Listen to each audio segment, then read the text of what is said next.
But I want to be very respectful of Philly because every team. Because you hadn't been all season? No, well, that's part of it, yes. But really, I reject the small sample size analysis of the NFL.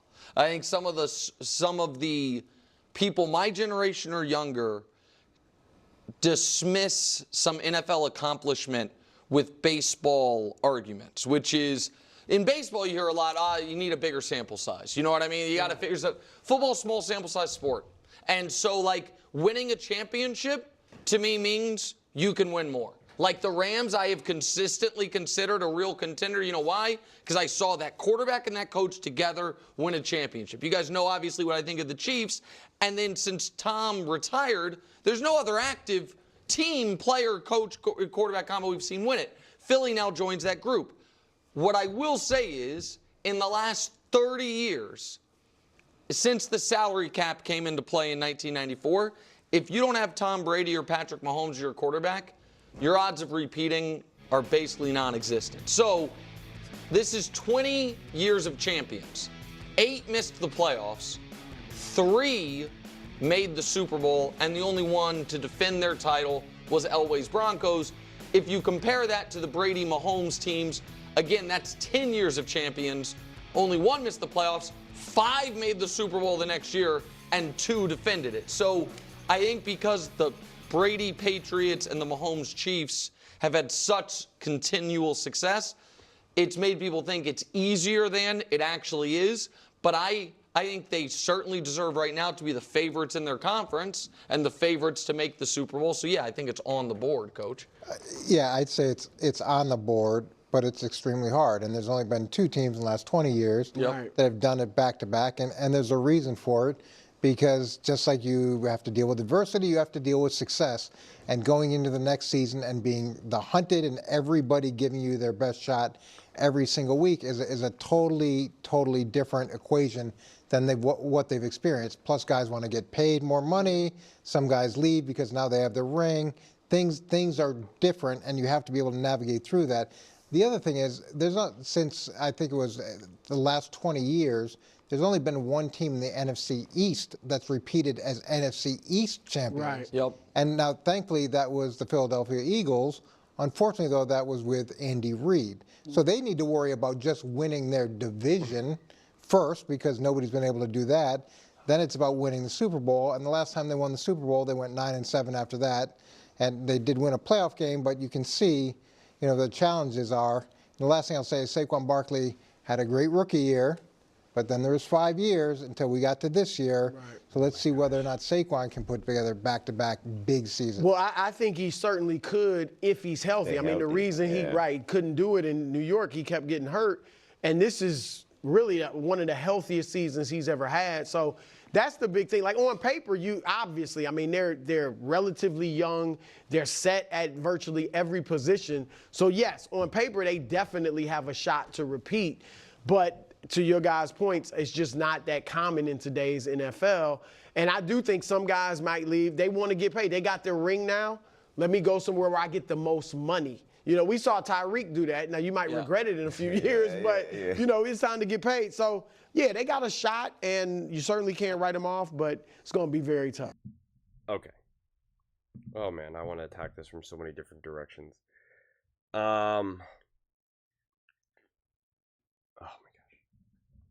Imagine using Saquon Barkley's history with the New York Giants as a reference point for anything. Imagine using that as a jumping off point to unpack what to expect Saquon Barkley to do. That's just absurd. That oh my gosh. That really is absurd. And then also being like, oh, the Philadelphia Eagles aren't used to being hunted and this or that, and it's different. You're going to get everyone's best shot. Bro, everybody wants to beat the Philadelphia Eagles. Like, everybody. And this season, everybody wanted to beat the Philadelphia. Don't you think the Kansas City Chiefs wanted to beat the Philadelphia Eagles? Don't you think the Washington Commanders wanted to beat the Philadelphia Eagles? Their defensive coordinator talking about that they're going to lay some pain on Jalen Hurts. Sean McVay thinking that he was going to walk into the link with Matthew Stafford and beat the Philadelphia Eagles in a blizzard. Baltimore Ravens. Like this whole best shot type thing. Guys, everybody wants to win. And yeah, you definitely can get some extra motivation, right? You're gonna get a little bit extra motivation when you're trying to beat like the Kansas City Chiefs. But you get everyone's best shot when you're a top team. Because all the teams want to beat the Baltimore Ravens, the Kansas City Chiefs, the 49ers when they're actually healthy, the Philadelphia Eagles. I don't know if you guys know this, but they've been a top team in the NFL for years. So you get their best shots. It's not like you're either the Kansas City Chiefs or you're the Jacksonville Jaguars. That's not how it works. So all these other random teams, Washington Commanders are a great example. You think when they went to play the Baltimore Ravens that they didn't want to do everything they could to beat Lamar Jackson and the Ravens? Are you serious right now? Derrick Henry for Saquon Barkley. You don't think that the Ravens wanted to send a message that says, we got the running back. We got the real top dog, not you? Of course. You think the Baltimore Ravens didn't want to just absolutely dominate the Buffalo Bills? The Buffalo Bills didn't want to beat the Kansas City Chiefs? So this whole idea that it's just like it's only the Kansas City Chiefs get the best shot of all these teams, that's a bunch of nonsense. Maybe at the very, very bottom, sure. But no. So the Philadelphia Eagles were getting plenty of teams' best shot. Okay? That's obvious. And to now go after what Nick said, because in a lot of ways, like, I'm not going to come here because I ripped Kansas City Chiefs fans throughout this season. Because they kept saying, well, we're back-to-back champions. We're back-to-back champions. It's stupid to ever doubt us. We deserve to be at the top, right? They always had to be the top of the tiers week after week after week, no matter what happened. Or imagine doubting back-to-back champions. And I was like, guys, that's not how it works. What happened last year, or especially what happened in 22, is certainly not an indicator of what's going to happen in 24. And do you have the same team that you had in 23 as 24 or 22 as 24? No. Are things different? Yes. So then you don't deserve all that benefit of the doubt. You deserve some benefit of the doubt, which is why I'm like, you're a top team, but you're not number one. Based on what I'm seeing, I don't see you as the number one team. And obviously, we have no idea what the Philadelphia Eagles are going to look like this season, so this is an off-season conversation, so it's a little bit different. And also now with the offensive coordinator. So yeah, I'm not going to come here and say the Philadelphia Eagles deserve to be number one until they, until proven otherwise. Like, I'm not going to do that because that's not how I operate. And I actually do try my best to be as consistent as I possibly can. And so until the Eagles show me something else to work off of, that is where my opinion will be changed and sculpted. I'm going to, based on the board, Eagles repeat, I got to see what they do in October and November. Right? Because, yeah, repeating is a big deal. Injuries, you got to get luck with injuries. You got to get luck with some bounces going your way. There's always a degree of luck and good fortune for a team to win. Now, sometimes it's major. Sometimes you really sneak on by and it's like, oh my God, how fortunate was that? That wasn't the Eagles. But in terms of health, home field advantage, they had home field advantage throughout all the playoffs. Like, all those things add up. And again, I'm not saying that they only won because of like those things, but like it all helps. It all, any type of little advantage you have helps. And every single team that's ever won, you could point to a handful of situations and says, well, this was fortunate. And again, sometimes it's major. Sometimes it's kind of like, well, if this one thing didn't happen, they don't win at all. The Eagles don't have that. They have the more general goodwill, You're really fortunate that you sprained your knee rather than shattered your knee. You got hit in the face and it was just lucky that it wasn't your eye and it was just right above your eyebrow. Like, so I just want to be very clear with what I'm saying. I'm not saying the Eagles got lucky. I already made a whole take when these guys were saying that they got lucky. Like, that's not the direction I'm going in. But there's always some degree of, good fortune. Jalen Hurts' concussion. He could have been out for another game. He could have missed the Green Bay Packers game. Could have happened. Jalen Hurts hurt his knee against the Rams. Like, you know what I mean? Like, that could have been legitimate season ending, but it wasn't. Boom, Super Bowl. Difference between winning the Super Bowl, being a Super Bowl MVP, and just being a what-if story. So that's why anytime you're talking about a repeat, you always have to kind of deal with that. That's actually what makes it harder more than anything. When they're trying to talk about some of these other things, oh, these guys, it's going to be hard, the culture, etc., etc.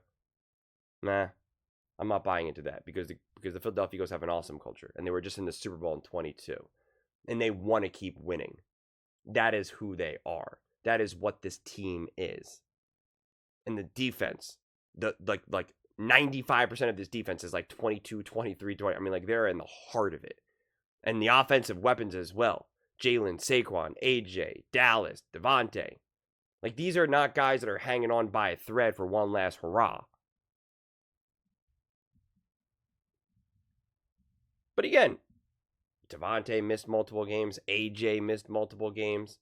You know, Lane Johnson's getting older. Like, so the Eagles are going to have to deal with some stuff for sure. The integration of a new offensive coordinator. Who's it going to be? Is it going to be LaFleur? Is it going to be Frank Reich? Like, there's like real questions that they have to answer. The defense, you're imagining, as long as they stay healthy, that they'll be able to, they'll actually should improve and get even better potentially. And then the question is, you know, can the offense continue to evolve and be even better than it was this past season? Is there another step forward that it can take? You know, those are all the things that you want to see. And I think this team is more than willing to put in the work, and I think that's what this team truly wants to achieve. Because when they won the Super Bowl, Devontae immediately was like, we got to do this again. I mean, he was holding back tears and was like, this is only the beginning. Like, we got to keep going. And Jalen Hurts was like, yeah, we got to keep going. And A.J. Brown, you know, that next day was like, hey, winning was awesome, but like, it's all about the grind for me, man. Like, I'm already on to the next one. Saquon's already on to the next one. They're all already on to the next one. Now, of course, there's plenty of other guys who are like, this is the greatest moment ever. Nothing else matters. I did it, you know. But they want another one. And the Eagles have already had, you know, multiple players who are all about repeating, you know, about getting multiple ones. Lane Johnson, Brandon Graham. I'm trying to think if there's any other players on there that now have 2 rings. I forget, honestly. Jake Elliott, but that's a little bit different energy with Jake. We know Howie Roseman wants the rings, Jeffrey Lurie. So we know that they're going to put in that energy to do everything they can. But this is what I said about the Kansas City Chiefs too, though. Repeating, don't get me wrong, repeating is awesome. And I kind of said this about the three-peat. If you three-peat, it's awesome for the franchise. I said for the Chiefs that the three-peat mattered less to me for Patrick Mahomes. Because if Patrick Mahomes in his whole career is going to win 6, 7 Super Bowls, him winning 3 in a row matters less to me in terms of his legacy as a whole. But in terms of the franchise of the Kansas City Chiefs, like that's a major testament to like what they've been able to do, the teams that they've been able to continue to build, losing players and getting new players. Like for the fan base, you know, the franchise itself, I see that being almost more special when you're talking about like the legacy of someone who is potentially going to be like the GOAT. You know, it matters less to me that if you win 6, 7 Super Bowls, that 3 of them are just squished together compared to if you won 1 Super Bowl like every 2 years or something every 3 years. It's like, well, you know, like that's awesome to me. And in a lot of ways, considering how the Philadelphia Eagles have been operating, a repeat doesn't matter as much to me. And that's why I even said, you know, if the Eagles win another Super Bowl in the next like 2-3 years, like that is an official dynasty to me, because that'll be like 3 Super Bowls in essentially like 10 years. Like that is a dynasty of greatness. Now that's an Eagles dynasty and not necessarily a Jalen Hurts dynasty or, you know, something like that. But that's an Eagles dynasty of like you've won 3 now in like 8, 9, 10 years, you know, whatever the final number it could potentially end up being. That is an indicator of greatness. You know, like that is special. That is special. And so to me, like that's where my mind goes more than just repeating. Because what's really frustrating, and this is what I'm seeing in a lot of these talks is it's almost like they need to repeat to validate the fact that they won this year. And that's a bunch of nonsense. That's a bunch of nonsense, especially considering that they had already gone to the Super Bowl in 22. This wasn't a standalone win. That's not what this was. And this was a dominant team as well. The Rams, I think the Rams are a decent example of this because they kind of had this standalone. They made this big switch to get Stafford, etc. They essentially rented OBJ, Von Miller. They won the Super Bowl. It was kind of this one-off thing, and they were never able to really repeat it. They also snuck on by in multiple playoff games. They snuck on by in the Super Bowl. You know, their games came down to the wire. The Philadelphia Eagles imposed their will against the Commanders, against the Chiefs, obviously, and even against the Rams. Yeah, that ended up being a one-score game, but the way they won it was like, we're gonna slug you, we're gonna knock you out in a blizzard. You know what I mean? Like we're doing some massive moments here, massive touchdown runs. Jalen Carter just popping the ball, getting after Matthew Stafford. Just hits differently. And again, considering that the bulk of this team, a big chunk, was just in the Super Bowl in 22, rematched the Chiefs, beat them this time in dominant fashion. This team doesn't need any more validation for their greatness. This was not a team that just kind of was a flash in the pan. They're able to put everything together. They acquired a couple random free agents that were just there for just like, you know, in the middle of the season, and now they're gone. That's not this was not a flash in the pan, the stars aligned team. A lot of teams had the stars aligned for them to win a Super Bowl. 2017, 2018 Philadelphia Eagles. Nick Foles, right? The stars needed to align. They got a bunch of random players that, you know, Nick Foles stepping up. Like, you know, the stars needed to align a bit for that to all unfold that way. This team did not need that. There's zero validation. They do not need to win another Super Bowl for people to be like, well, they're a real Super Bowl champion. No. And the Philadelphia Eagles, again, just going to 3 Super Bowls in the last 7-8 years alone is already wildly impressive. And again, to win 2 out of those 3 is massive. Again, especially when the next best thing to the team that like hasn't obviously won all of them, like the Kansas City Chiefs, would theoretically be the 49ers. And yet they can't get the win.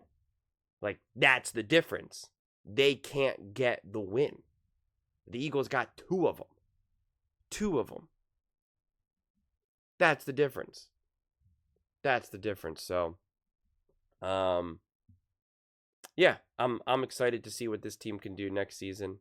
I don't think we need to use the history as such a strong reference point because not all Super Bowl champions are the same. And it's not just Patrick Mahomes and Tom Brady as to why. That obviously helps because they're obviously all-time great quarterbacks. But it was also the culture, the team, the coaching, management, ownership, etc., etc. The Eagles have that going in their favor. Sure, Jalen Hurts is not considered, you know, the GOAT in waiting. Okay? That's just not the conversation that's surrounding Jalen Hurts. Maybe it'll change, but as of right now, that's not the conversation. But like Howie Roseman, Jeffrey Lurie, the franchise itself, again, you're talking the team that has the second most playoff wins to only the Patriots since 2000. That is the mark of a highly run franchise. And that's why I kind of keep emphasizing a lot of these points. 2 Super Bowls in 7-8 years, 3 Super Bowl appearances. Like, those things matter because it shows you the high levels of success and the consistency of success. You don't have to 2-peat. You don't have to 3-peat. You don't got to win 7 rings to prove that you're an awesome well-run. You don't need to go to 5 Super Bowls to show you how great you are. Success and consistency come in different levels. And again, look no further than the Bengals, the Ravens, the Bills. They're not winning Super Bowls. They're not even going to Super Bowls minus the Bengals. And it's you just no longer can say, well, it's the Chiefs. What are you going to do? The Eagles proved that wrong. So the Eagles deserve way more credit. They deserve a little bit more of the benefit of the doubt rather than just being like, well, no team has repeated in 30 years. Yes, it's absolutely hard. Yes, I am not banking on the Eagles repeating. Yes, it doesn't actually really matter to me. I'm looking at this on a longer timeline. I'm like saying I want to see the Eagles try their best to win another Super Bowl in the next couple of years. To me, that matters more than getting that back to back. It just matters less to me, personally. And that's it. I love how their Eagles conversations are always like right at the edge. This is at the very end of the show. A quick little few minute segment and then the show is over. But they did do Eagles finally. They did 17 Will Travis Kelce, retirement segments.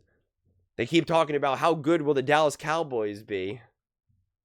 They've done, 8 where Aaron Rodgers will go segments. And now they've officially done 2 Philadelphia Eagles segments since they won the Super Bowl, since that Monday, since they obviously had to do the breakdowns on Monday, but Tuesday onward. And both of them are just about the dynasty or will they repeat rather than like the actual unpacking of everything else. What are you going to do, man? What are you going to do? But those are just my thoughts. I'd absolutely love to hear yours. What do you guys all think about the Philadelphia Eagles? Do you think a repeat is on board? I'm also really curious because you guys know, again, I push back a lot of this type of conversation with the Chiefs. So I'm curious for Philadelphia Eagles fans, like, how do you think conversations like this should unfold? What's kind of like your approach to all of it? Because I know I definitely take a little bit more conservative, grounded view, and I know not all fans are going to take that. They're going to ride the highs of the win, which I don't blame them for. But I'm just curious, like, what are kind of your approaches when thinking about this? Let me know in the comments below. I read every single comment, so whether you agree with me or disagree with me, either way, let's get in some discussions, let's get in some fights, but ultimately, let's just have some fun. And please do consider subscribing. We're building an amazing community here, and I absolutely love to see you part of it. I want to build something that we all genuinely feel connected to, something that we're really excited to be part of. I think we're well on our way to doing it. And please don't forget to give this video a thumbs up, as it really does help with the visibility and the algorithm. Thank you so much. See you next time.